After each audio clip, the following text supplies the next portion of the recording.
Yeah. Chanson dédicacée à notre cher Marcades.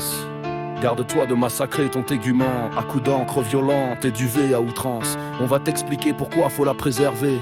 Pour commencer, tu t'es déjà demandé à quoi correspond ton enveloppe externe à part te protéger des coups et contenir tes organes. L'appareil tégumentaire, pas si simple.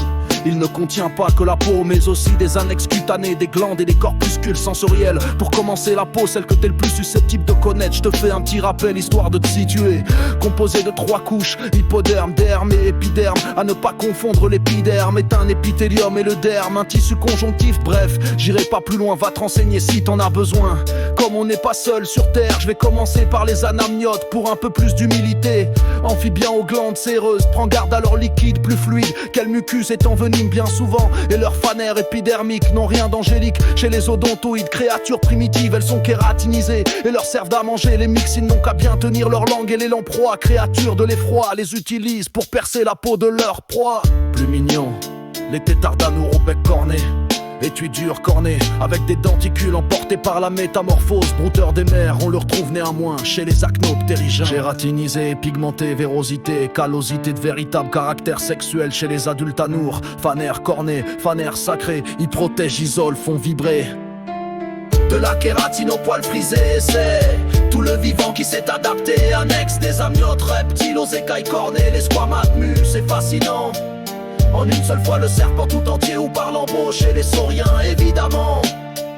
Leurs écailles cornées, bien kératinisées, rendant leur peau dure, sèche et imperméabilisée. Les crocodiliens et les tortues, peau en strates qui s'usent et se renouvellent de façon perpétuelle. Sous les écailles, des ostéodermes, des plaques bien plates et la carapace du chélonien, incroyable innovation. Fait de côte soudée, c'est une vraie protection. Et faut pas oublier rongeurs, oiseaux et pangolins en sont recouverts aussi, mais pas sur leur totalité. Le bec des oiseaux, des tortues et monotrèmes, une ramphothèque, il se développe sur les structures osseuses, prémaxillaires, maxillaires et dentaires. Bien plus qu'esthétique, cornée dure et affûtée, il varie selon les proies à attraper. Les plumes légères, isolantes et fines, de la tectrice au duvet, chacune a son rôle. Les peines plumes de contour ne servent pas qu'à parader. Rémiges pour voler, rectrice pour diriger, tectrice pour combler. Les fils aux plumes c'est pour sentir, pour se recoiffer. Chez les bébés, les plumules se révèlent utiles. Barbe libre, un plumage néoptile, grâce aux glandes uropigènes qu'ils s'imperméabilisent tout entier, les laisser de côté. Manchots sans spécialité, et les ratites aux barbes libres ne sont pas capables de voler. Les mammifères à poil dur ou doux, chez eux le poil c'est la norme. Ici pas de rasoir, c'est le poil, c'est un luxe. Filament kératinisé de quelques millimètres ou bien dépassant le mètre peu épais, ils sont fantastiques. Accompagnés de ces 2 acolytes, toujours avec ses glandes sébacées, son muscle horripilateur de couverture ou laineux. Chaque type est spécifique, les nœuds fins c'est flexible, rien de mieux en isolant thermique de couverture, long parfait pour la protection. Les cils protègent les vibrisses raides et tactiles, richement innervés, ils captent et révèlent l'invisible. N'oublions pas les poils moins évidents, les piquants de hérissons et porcs épiques font reculer les braves. Incassable et léger au canure externe, t'y frottes pas, tu t'y piqueras, ça peut devenir grave. Fanon chez les baleines, à la place des dents, suspendu à sa gencive supérieure, filtre le cri passivement.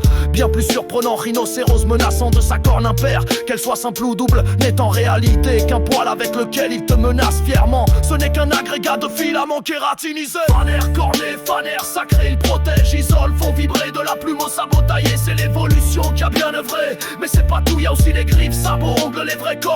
Tout ça ce n'est que des écailles cornées spécialisées. Griffes, ongles ou sabots, tous recouvrent la dernière phalange. Leur mur c'est trompeur, véritable corne d'abondance. Ils se kératinisent en continu. Griffes acérées chez félins et rapaces, ongles chez primates, sabots massifs chez les ongulés. Ongles à poutet pour l'extrémité, faronne méoyant d'un foie qui congé. Angle, jérémie de fouta, le poupe à l'encre ou couvert coulé au rosseux, c'est une arme épatante. Mickey pas le magnifique, Fall là le binarique.